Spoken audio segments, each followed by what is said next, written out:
यवतमाळच्या उमरखेड महागाव विधानसभा मतदारसंघांमध्ये मागील वर्षी अतिवृष्टीने शेतकऱ्यांचं मोठं नुकसान झालं होतं। मात्र शेतकऱ्यांना मागील वर्षाची भरपाई आतापर्यंतही मिळाली नाही, त्यामुळे शेतकऱ्यांनी आंदोलन केलं। मात्र त्यानंतरही त्यांना दिलासा मिळाला नाही।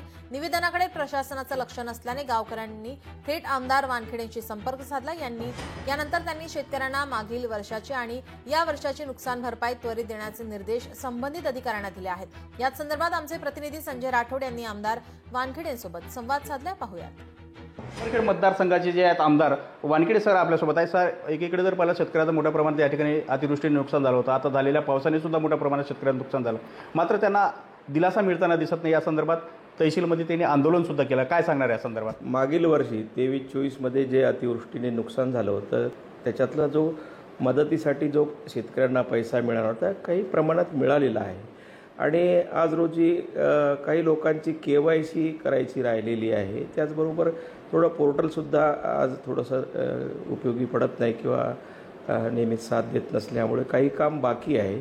राहिलेलासुद्धा पैसा थोड्या दिवसामध्ये निश्चित शेतकऱ्यांच्या खात्यामध्ये जमा झाल्याशिवाय राहणार नाही आणि जे काही शेतकऱ्याबाबतच्या अडचणी आहेत मी निश्चित त्या सोडवल्याशिवाय राहणार नाही।